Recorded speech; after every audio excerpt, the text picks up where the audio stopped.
Welcome to this Epic Life podcast, where we explore the connection between building a conscious life and building a conscious team or a conscious business. We also break down 3 powerful permissions with our guests.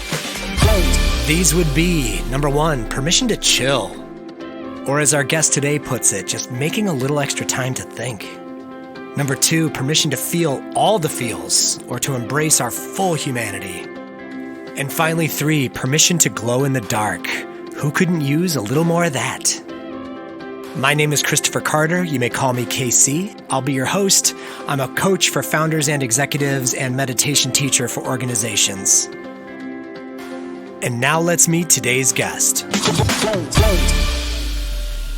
Today's tech startups spend so much time positioning themselves as experts in company culture, it's easy to forget they haven't yet celebrated 20 years in business. What about a company that keeps innovating and expanding while walking its talk with cutting-edge people-first business practices in its 86th year in business? Famous Supply is a 4th-generation family business headquartered in Akron, Ohio. It was founded in 1933 and currently employs close to 1,000 associates. Marc Blaushildis is the current president and CEO, a role his dad and grandfather held before him. His 2 sons, Brian and Kevin, also hold executive leadership roles. What makes Marc and Famous so unique is how they approach their business. What they do, as a contractor wholesale supplier for building, HVAC, industrial and plumbing materials, is secondary to how and why they do it. Their purpose is to build meaningful relationships for life. I study organizational culture, and I've found very few companies who do such an amazing job of getting everyone the business touches, associates, customers, and vendors, to live their purpose. I knew Famous was special when my friend Tanya, who has worked there for 15 plus years, shared their 40 fundamentals. Many companies have a handful of values that live on a wall but are rarely practiced or remembered. Famous diligently practices one of the 40 fundamentals on a weekly basis year-round. They kick off every meeting internally and externally with a reflection on the fundamental of the week. In this 40-minute conversation, we'll learn how a CEO of a culture-first company empowers all associates to lead. Marc shares how Famous continues to deepen its commitment to its purpose while simplifying a logistically complex organization. This also carries over to his approach in maximizing his own time and energy. Marc has one of the most unique and powerful approaches to making time for what matters most. I'm so excited to share his process with all of you. We discuss how Famous developed its 40 fundamentals, which drive desired leadership behaviors across the organization. The fundamentals are gold, and they're available on famous-supply.com, along with stories and reflections for what each of them mean to the people who live by them, inside and outside of work. Marc's dad, Jay Blaushild, is a living legend in their industry and has had a huge impact on the way that Famous Supply builds relationships. Marc shares how he learned from his dad and why he's heard the phrase, "I love your dad," literally thousands of times over his career. At some point, every interview we produce surprises me. The end of this conversation is just incredible. I love the stories Marc shares when I ask what insight he would offer his sons about leading the organization. This is what 4 generations of leadership looks like, and it's the opposite of what you might expect. Pay close attention to the type of dad that Marc is, and how his family has permanently expanded to include 4 generations of associates and customers. Marc joined Famous Enterprises in 1985 after graduating from The Ohio State University. He has worked on many sides of the business before taking on the president and CEO role in 2004. Famous is a privately held business with 40 locations, primarily in Ohio, Western Pennsylvania, and West Virginia. Marc is active in many industry association groups and has sat on many boards as an advisor. He's also very active in the company's role as a giving organization in the community. Famous partners with the Make-A-Wish Foundation, organizes events for Parkinson's research, along with many other charities. Marc and his wife Sherry live in Moreland Hills, Ohio. If you want to experience the scale and truly the family magic of Famous Supply, check out the video on their careers page, Become Famous. Our team shot and produced it last summer. I've also worked as a coach within the Famous organization for the past 18 months. The conversation that follows is a masterclass in humility, curiosity, family, and leadership. We're excited to share this epic life of Marc Blaushildis. Thanks so much for joining us today. Pleasure to be here. Your name comes up a lot in various conversations I have with other leaders of organizations, especially family businesses, as just somebody who I just think does a really extraordinary job of walking the talk when it comes to culture. Appreciate your kind words. There's more deep dives to come. Not to put you on the spot, but you've been to the retreat experience, so you could see how we kind of explore a lot of different influences into our lives on the spiritual side of things. So one of the things we do at the top of the podcast is we explore this idea of these 3 permissions we give ourselves. And these could be as leaders, as access to our fullest expression in the world. These are the permissions to chill, the permissions to embrace our full humanity, what we call feel all the feels, or the permission to glow in the dark. Do any of those resonate with you, or what comes up for you when you think about these 3 permissions, either to chill, embrace the full humanity of this organization, or to glow in the dark? A lot of times I think about just thinking. And I think we all need time to reflect and think. And I think the more that we, as business leaders or in any role in our organizations, take a little extra time sometimes just to think kind of about where we've been, where we are, where we're going, what do we want to accomplish, how do we want to do that through other people and through collaboration and taking a good idea and working with others to make it better and implement it. I think that self-reflection and thinking is often an overlooked art that we need to pay attention to. I definitely want to get into your process as an individual leader later on, because I know that you do a lot of work around, allowing more and more space in your schedule to think. And it's almost kind of antithetical because I would imagine the organization gets busier and more complex. How do you kind of reconcile those two things? I think we learn from others, whether it's the older generation, the younger generation, and I think as we observe and see people doing certain things in certain ways, we can learn from them. 2 people that come to mind, you take someone like Bill Gates or someone like Warren Buffett, obviously successful people, but maybe not because of the wealth they created, but the wisdom and how they share and give back. But those are 2 people that spend time thinking, whether it's Bill Gates going on a sabbatical or just reading and thinking, the time that a Warren Buffett will take and carve out of his day, his week, his month, his year. If we could create more time, what would that be worth? What would it be worth? What would we pay for more time? I think people, especially entrepreneurs or business leaders that are always trying to do more and move forward, a lot of people would want more time. So if we would want that in the future, why not think about that now, about creating the time to do the things that we're most passionate about, we're best at, we love to do. It brings us energy instead of draining our energy, and that we were more positive because of that.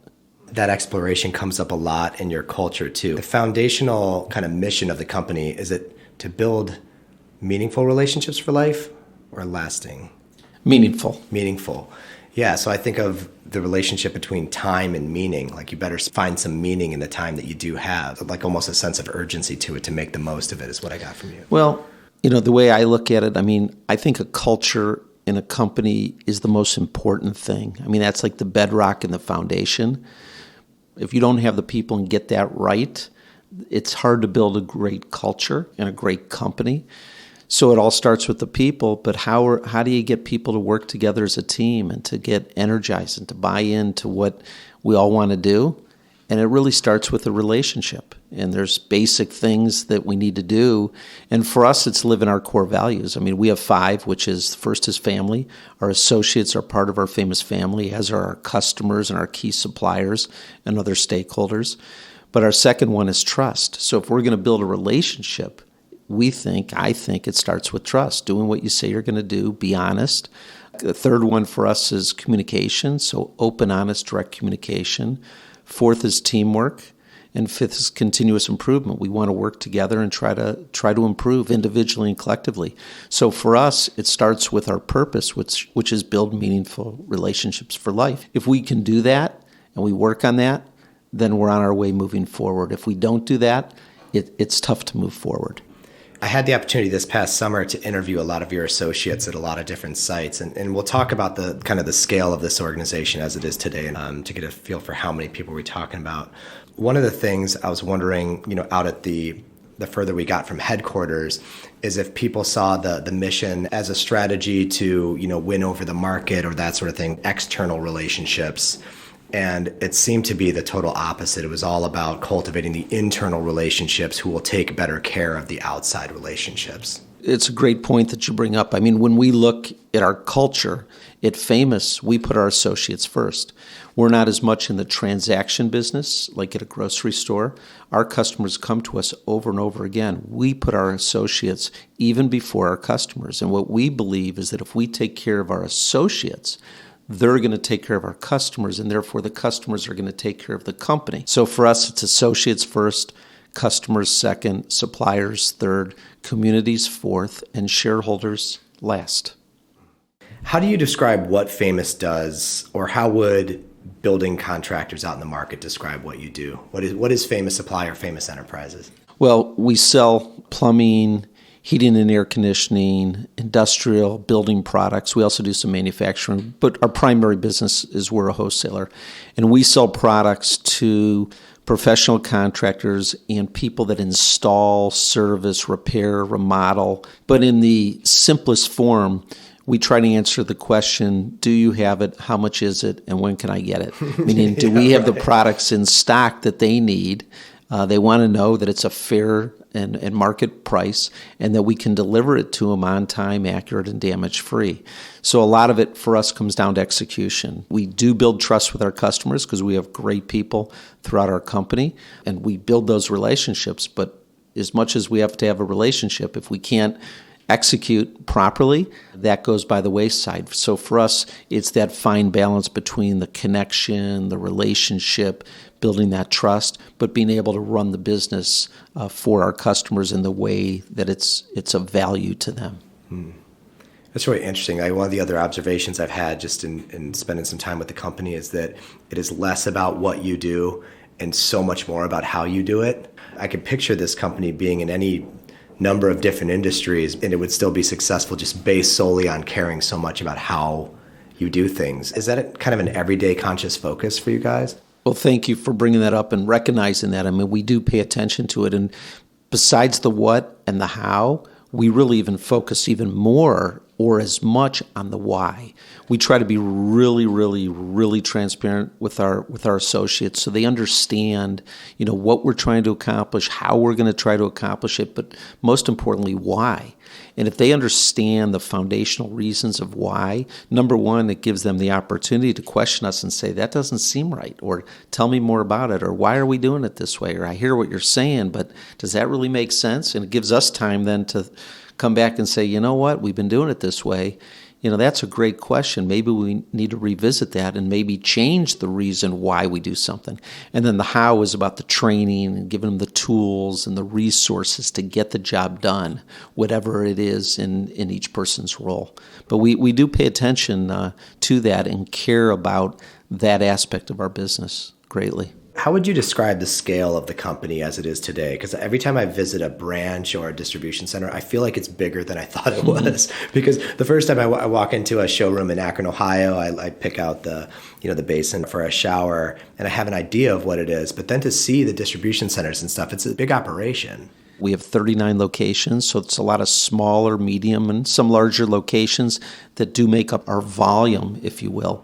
You've been president and CEO since 2004? I think around 2004. 2004. Yeah. But how big was it about when you took it over to where it is today in terms of number of associates or number of branches? Yeah, well, the branches have expanded because of our national business on the plumbing side of our business. So we probably have went from in that 22, 23 branches to either 38 or 39 at this time. We're just pushing about 1,000 associates now. Back then, maybe we're at 500 or 600. What did you learn from your dad, and how did that transmission of leadership or leading a company this size take place? Well, I spent a lot of time with my father even before I came into the business full time, in the summers and working in the warehouse. But when I got into the business on a full-time basis, the first 2 years, we spent a lot of time in the car together, and we had sometimes an hour, even if it snowed and we were on the back roads, it could have been an hour and 15 minutes, an hour and a half each way commuting into work. So we had a lot of time together, And it was a lot of conversation about the business. And I would try to, I'd have a little yellow legal pad and take a lot of notes and just think through and have conversation. And I did that, with our sons Brian and Kevin, who are in the business now, as you mentioned, fourth generation. And really, business in many ways is a hobby. We look at it as fun. It's not a grueling thing to try to come to work. Yeah. And the reason it's great is because of our associates and our customers and the people that we get to work with. Everybody's learning from each other, being a mentor, sharing experiences. When I go into an executive leadership team meeting, I really do feel that every single person that has a seat at the table in their functional area is way better than I could be. So I'm learning about how they approach their positions, and we're not big on titles. People have titles, of course, but it's not something that's that important to us. Our management and leadership, we're just coaches, and we want our coaches, in a sense, to be the type of individuals that would rather be on the sidelines, maybe calling a play and watching players score the points and get the accolades. That's kind of what brings us a lot of satisfaction. I've witnessed this all over the place where somebody comes in with an issue or a question for you, and you usually respond back with a question. And I don't know if it's just some coaching Jedi work. You're more likely to say, what are your options here? What would you do? Where did you learn that? Was that something that your father passed down to you? Was he always curious about how you would lead things forward? Or was it a balance of telling you what to do and asking you how you would do it or do it differently? Actually, I would probably look at that as one of the areas where I need to improve on, because sometimes when people do ask me questions, maybe sometimes I'm quick to answer it, but I try as I get older in my career now to think more, as you're suggesting, to try to really pose it as a question. Oh, I would call you on it. I've never seen you do it. Really? Truly, I don't think I've seen you do it. I appreciate that. But in a Vistage group that I'm part of with 18 incredible business leaders and a chair that is masterful at what he does, but I don't know what speaker we had that said it, but he said 7 of the most powerful words are, I don't know. What do you think? Usually when we ask our people their opinions, it's amazing how much better their answers often are. I have to always keep that in mind, though, to not be quick to answer and to, be patient and to listen and to try to ask questions and get to a better answer. How would you describe the differences between your leadership style as it's evolved and your father? Because your father has this just legendary personality. You kind of hear about the guy before you walk in the door. Right. He's kind of everywhere all at once. Yeah. I've heard this, and I'm not exaggerating, not dozens of times or hundreds of times. I've literally in my career heard it thousands of times where people will be talking, asking about my dad, and they will say, I love your dad.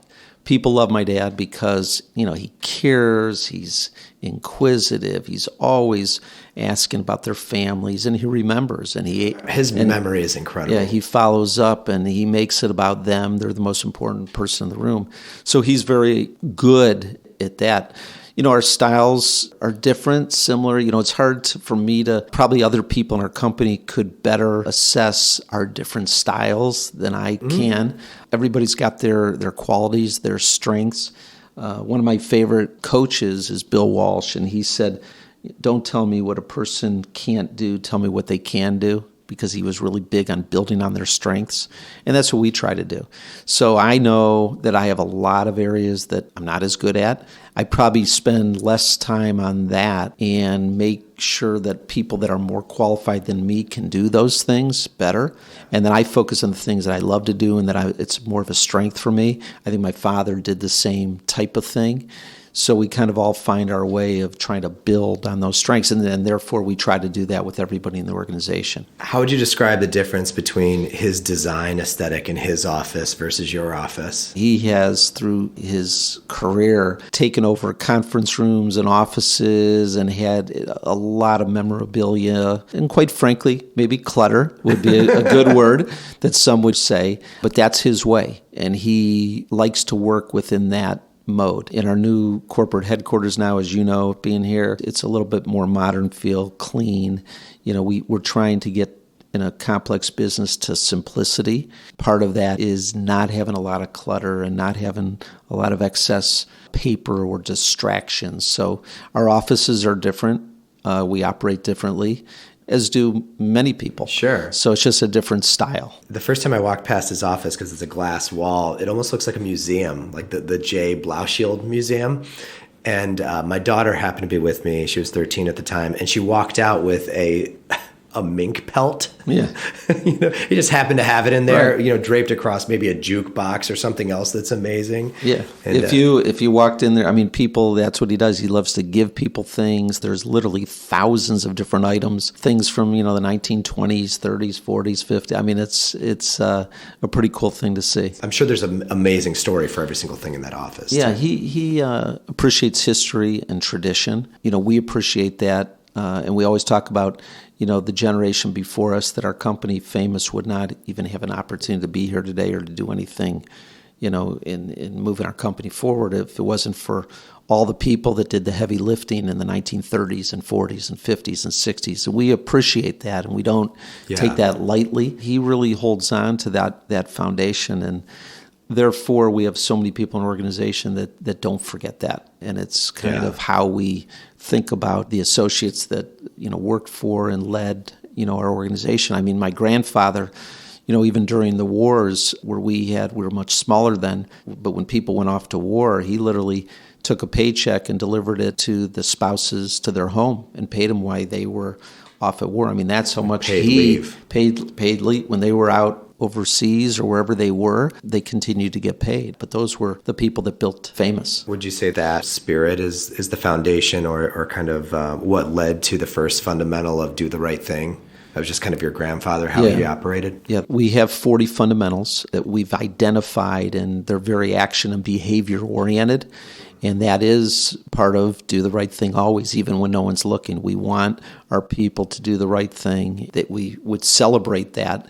And when they're not doing the right thing, we will bring that up as well. We want people to do the right thing always. I have a bunch of questions about the fundamentals because I geek out over those. But last question about your father. What would you estimate, how many $2 bills has he given out, you think, so far? Boy, probably tens of thousands.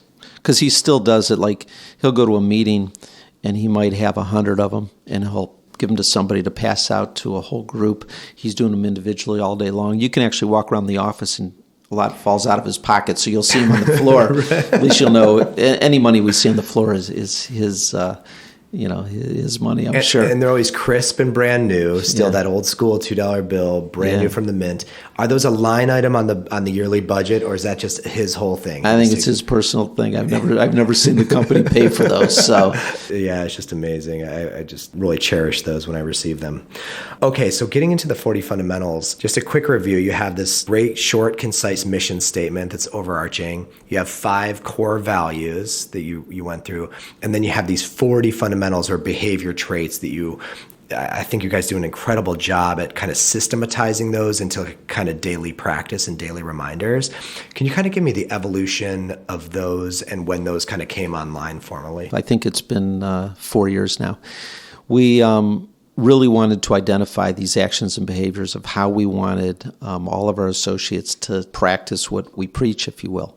So we went out, we worked with a gentleman that helped us put it together. Actually, I tried with a few people to do this on our own for about a year. We tried to do it, and we really kind of failed. We procrastinated, I should say.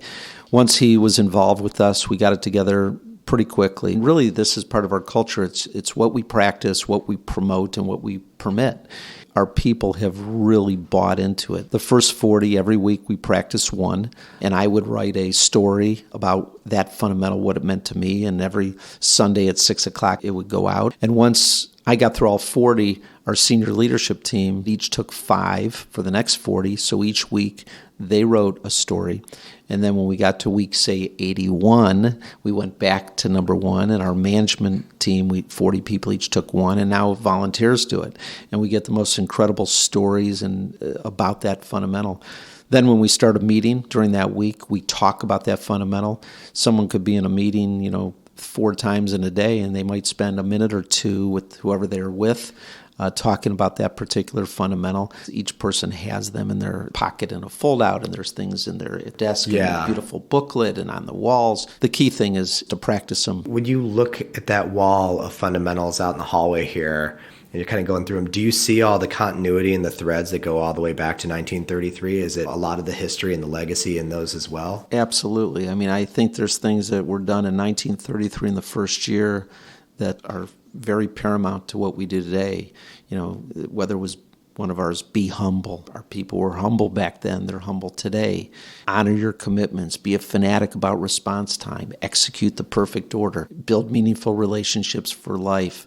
Always remember we're a family. Have fun. I mean, I can go on and on. Have each other's backs. I mean, the things Right. we had each other's backs, and I guarantee in 1938 or 2008, or 2018. That was the whole thing. That when we started to put these together, it was just obvious that this is what Famous is all about. One of the things I was really blown away by when I discovered those, a friend of mine that I grew up with works here, has worked for you for a long time, and she pulled out that bifold accordion of all the 40 fundamentals. And I was starting to do culture work at the time, and she pulls it out of her wall. She said, you have to see this, and it pulls out 18 inches long or something. I thought, 40, that's a lot. And then she explained the system of going through them once a week. There's a lot of modern companies or tech companies that are doing very kitschy, clever things with culture, quick fixes, the ping pong tables and certain rooms or the beer taps for people.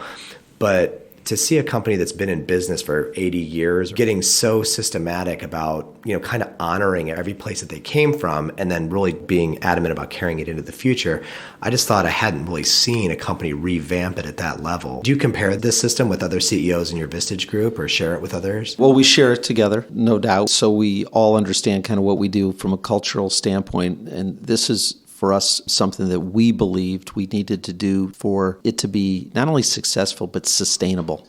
And if we're going to be able to scale our business and grow and do it right and be profitable and be able to reinvest back into our business, we needed something like this to get everybody in alignment. For me, when I look at my 33 years in my career so far, if someone asked me what is the most important thing, I would probably point to these fundamentals and what we did here. And not because we did it 4 years ago, because again, they were doing this in 1933. Yeah, it was already there.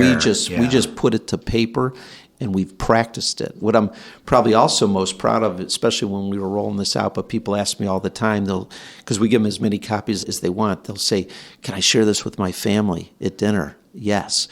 I'm a volunteer fireman. Can I share it with the firemen? Yes. I'm a coach of a soccer team. I do work in my church. Can I do this? Can I use this? Of course. We talk about work-life balance, or really that integrated life that, we're maybe starting to use those terms more than even work-life balance. We want people to use these fundamentals with their families, with their friends, in their communities. If they're better there, they're better at work, and vice versa. And it's just a holistic way to think about what we want to accomplish. I mean, every one of those is important. The one that always captures my attention is operate in the gray or in the gray zone. Yeah, that's number 39. Actually, one of my favorites. What we say is very simply this. Everything that we do, we have to do in compliance. If there's regulations, we need to follow them. We need to be legal, ethical, moral in every single thing we do. So there's no disputing that. That's black and white. But in the middle, the gray zone is what we do to serve one another and our customers. I give so many different examples of different things. I'll give you one. If it was 5 o'clock and it's a snowstorm and people are ready to leave the office and a customer called up and said, look, I have to pick something up. I won't be there for 45 minutes. And we had to take, a sump pump and put it there right outside the fence and say, come pick it up, and say they were a COD customer. Maybe they want to be COD. They've been a customer of ours for 22 years. They've never bounced a check. Whatever it is, you would give it to them. Normally, we don't, ship product or give product open account to people because it's not. But of course, we would take care of the customer, and they'll bring in a check the next day or whenever. They need us, and we need them. They're not going to ruin a relationship over a couple $100. Now, if the same phone call came in at 5 o'clock from somebody in California and said, we needed to ship $20,000 worth of copper to somebody and we didn't even know who this customer was across the country. No, we're not going to do that, right? That's a little black and white. But we want people to think, in the gray zone. How would you want to be treated in this situation? Don't just throw back a policy, yes or no, I can't do this. Let's try to figure out how we can take care of each other and customers. So we want people to think, outside the box and not feel stifled, or at least just even grab a coworker or two and say, hey, here's the situation we have. What do you think we should do? Yeah, so it's basically empowering them to lead and kind of do the same thing that you do to make the best decision you can with all of the data and information you have. A great quote I once heard is, organizations do not need bosses. Organizations need leaders who will be coaches, facilitators, and mentors. Probably the best accountability is not top down. It's personal pride. You hold yourself accountable and you're inspired to do so. But even as powerful as that, I think, is bottom-up accountability. People, if they communicate, they'll hold themselves accountable and they'll make better decisions by doing the collaboration and figuring it out. As we kind of close the chapter here on the 40 fundamentals, somebody on my team, Layla, who you met in California, she took that little bifold of the 40 fundamentals into her school board down in the Florida Keys, and they referred to them, they practiced them. Good. So it's kind of becoming this scripture for organizational excellence, which is kind of cool. Yeah, that's great. I mean, if people, it's on our website, or if people needed copies, we're not. It's not such a proprietary thing. Just because, and it's good that they're practicing them. It takes practice, because words on a wall or philosophies, it doesn't get it done, but it's actually a negative if you have the words and then you don't. Because it reminds you of what you're not doing? Yeah, if you don't walk the talk, right? If you say this is who we are and it's actually not who the company really is. Okay, creates an integrity gap. I think so. I think that's a good way to say it. I think it creates this negative. Yeah, I could honestly say, especially as an outsider of the organization, coming in here, I have not met a person yet at any level of the organization, out in the warehouses, anywhere, driving by me on a forklift, that don't look me in the eyes, smile, say, hello, how you doing? We have nice people that work here. I mean, we have people that care, and they're nice, and they're kind, and they're generous, and they take care of other people. I mean, we have people that if someone had a flat tire in the middle of winter, we have dozens of people that would run out of this building right now and just change a tire for somebody, even for a stranger. I mean, that's just how they are. People keep bringing us, new people. They refer people into the company, and they're bringing like-minded, that are nice, good, kind people. Now, we still have to perform, right? We still have to get the results, but it starts with the values first. Well, I can't wait till you have a few million staff that all behave that way. I have to touch on I don't even like to call it a time management process. I call it maybe a time bending process, or a way to integrate your time better into your day-to-day. I've been blown away by how you think about your time and how you lay it out on this 11 by 17 color sheet, and how you think about it when you look at this document. Well, again, you learn in so many ways. We're not here to define success by money or how many employees or revenue. People can define their success by how they are individually, as a spouse, as a parent. In business, it could be the role they play, the impact they have, how they contribute to the company, and how they feel about that. We learn in different ways. Someone once told me there's basically 5 ways that you learn: by talking to people and interacting, by listening to people, by observing, especially the body language, by actually doing something. If you were going to try to play golf, you could watch videos all day long and listen to somebody, but sometimes you want to have that club in your hands. That's the best way you're going to learn. And the 5th way is reading. And so as I've learned from so many people, in 2018 was the first year I did it, and 2019 now is the second year that I've done it. I took a template of every day of each month, laid it out on one sheet of paper, and when you look at it, it's color-coded. So it looks kind of complex, but it actually brings me more clarity. And I literally plan really the entire year before the year starts. And it has a lot of flexibility and a lot of white space in it, but things that are important, from advisory board meetings, our corporate conference calls I do, which are very important in our company, visiting with our customers, branches, vendor visits, our executive leadership team meetings, going to shows, even playing golf, whether it's customer golf or, I love golf. So, being able to carve out some time, industry conventions, leadership reviews, private time, whether it's for thinking or being with my wife, vacations, one-to-ones I do with the key direct reports, the Vistage meetings, new associate summits where we're spending days integrating people. And there's so many other things beyond it. And I have a lot of quotes all about time. The front of it is the entire year at a glance. Correct. Color-coded by those different categories you shared. The back is the color coding legend. Your quotes about time to keep you focused and what you're after. And then also the life plan, which is this hugely visual, colorful vision board meets most powerful lessons. Right, kind of thing. right. You said something that struck me back to a gentleman, Jack Cale, who ran a great company here in town called Manco, and unfortunately he just passed away. And Jack shared so much with other people. He shared a lot about time and talked about kind of having the right rhythm every day, every week, every month, every quarter, and even through the year. You can't be up and on all the time going 24/7, 100 miles an hour. There's times you need to slow it down and speed it up. So this gives me the ability to look at the colors and say, okay, when am I going to carve out vacation time? When am I going to be working in more solitude? It just kind of spaces everything out, because nothing is more valuable than time. In my life plan, one of the things I say, there's three parts of it: professional, passion, and personal. And on the professional side, it's our most valuable asset is our time. It's okay to say no. So you have to start chipping away and trying to figure out what you can't do. But Michelangelo once said, someone said, how did you create the statue of David? And he said, it was pretty easy. I just chipped away at everything that wasn't David.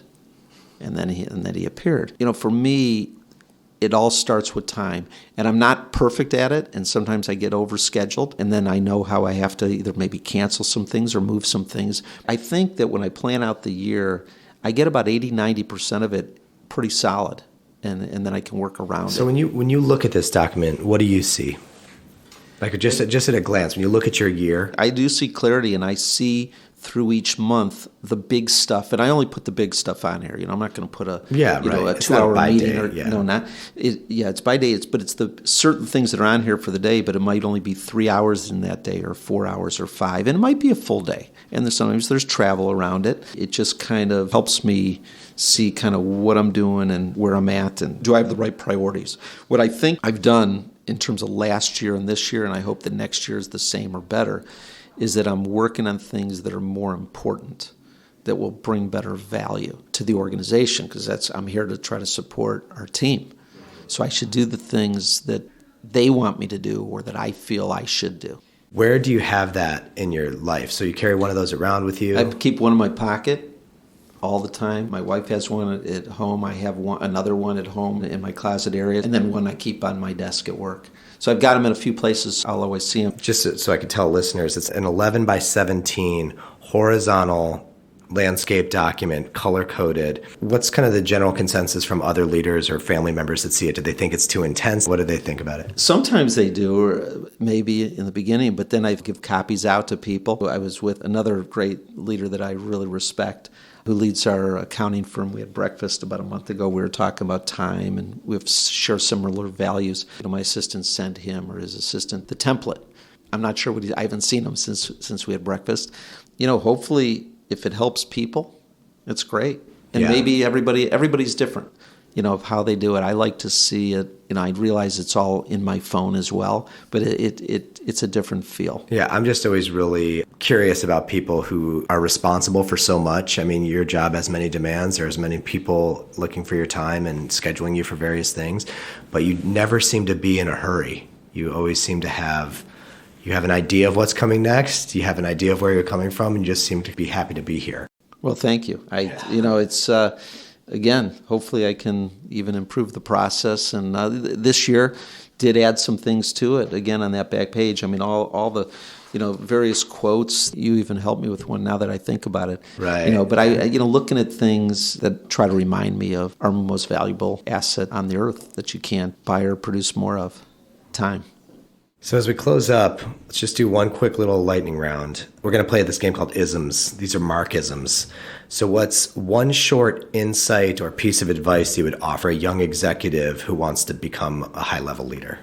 Look, there's people that have been in business for 40 or 50 years, and they really don't have 40 or 50 years experience. They might only have 1 year repeating it 40, 50 times over. They maybe really never learned. So just because someone's older doesn't mean they have the wisdom. And people that are young have great wisdom that they learned, parents or their communities. So we're not discounting the younger generation, but when they come in, they need to soak up that knowledge and realize they don't know everything.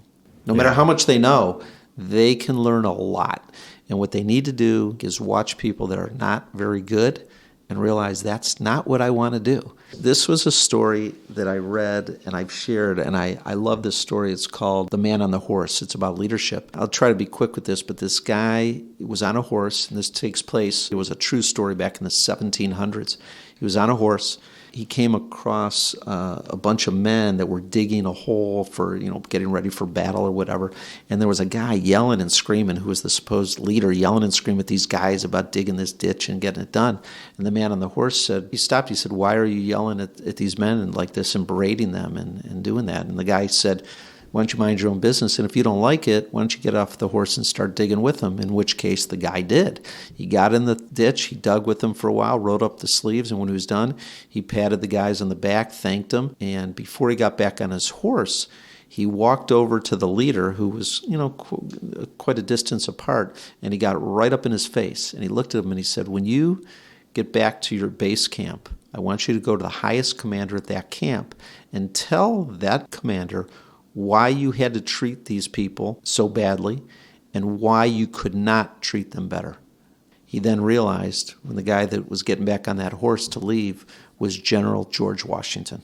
Who do you think those people in the ditch would have wanted to work for? So I think that when you come in to a business early on and you want to move up, you got to move up for the right reasons. You got to earn the respect. You got to do the right things, and you will get recognized for those accomplishments, and your opportunities will come. But if you're trying to have a title and all you want to do is manage and all you want to do is not treat people right, you're going to hit a wall. And I will say there's hidden leaders too. You have an organization. Not everybody can be, in charge, right? Yeah. But you can influence and be a leader and have a great career and influence people in many other ways. And many times our best leaders don't even have direct reports.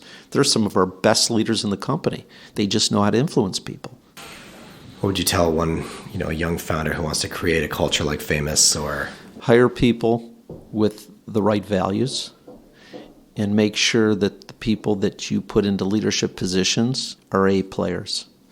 If you have B or C leaders, you're going to lose your A players. A players will not work long term for B and C players. So you have to identify who's capable of leading, who are the best, and put them in the leadership positions. Starts with the values, and the great A player leaders will build the culture. All right, last one. What would you pass on to one of your sons who wants to be a president or a CEO? I have such respect and admiration for both of my sons. And we talk about succession planning, and we're very transparent with the three of us. We have what we call 2-to-1s or 3-to-1s where we're all together, and we meet periodically too to talk about the business. And they've said to me, as our business grows, in 2-3 years, you grow all of a sudden at our size, you grow 7, 8, 10%, all of a sudden you're up another 50, 60, 70 million. It adds a lot of complexity. So they've even said they want the most capable people running the business for the future good of the business, right? Of course, they want their roles in it, but I think both have said if they're capable to do it and they want to do it, then they would have an opportunity to do it. And I think there's a lot to be said for that next generation family business, leader or leaders. But if they ever determine that other people could run it better than them, the great thing is, and I remember with both of my boys, I coached a lot of their teams from when they were 5 years old till I probably coached 50 teams, baseball, basketball, football. And the one thing about my boys, we got in the car to go either to practice or to a game or home. They never talked about they should be starting, they should be playing, why aren't they getting more playing time? They really looked very objectively. I remember one time one of my sons said, I said, don't you think you should be playing second base? He said, no. He said, the other boy on the team, he goes, he's better than me. He's got a better glove. He's probably a little better hitter.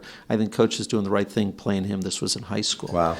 I think that they've been really good at knowing what they're good at, and they are really good. I mean, they're great businessmen, and they've earned respect, and they've given respect, and they have effective conversations, which I think is one of the keys to success. But I think they would be the first to tell you they want to make the decision what's best for Famous, for the company. Yeah. Because that's best for our people. It comes up all the time. What's best for our people is best for our customers, which best for our customers is best for the company. Mm-hmm. So it's like they want to do the right thing. That has been my experience dealing with any one of the three of you, is that coming back to do the right thing is the only metric of who gets the job, who's the right person, who's the doing right by the people. So I think it's a great place to wrap up. Thanks for your time today. Obviously, did we bend it or did it feel about 8 hours long? No, I feel energized by it. So again, this would be one of those things that if someone said, oh, you have to sit down and do a podcast for maybe 45 minutes, what's it going to be? And I'd say this is an energy enhancer for me, not a drain. Thanks again, Marc. All right, thank you. And thanks so much to all of you for spending a little time with us. If you know anyone who could benefit from this conversation, by all means, please send it on over to them. They would love you for it. Okay, we would too. Also, please head on over to Apple Podcasts and leave us a review. Your feedback is very important to us. You could find us on Facebook and Twitter and online at This Epic Life.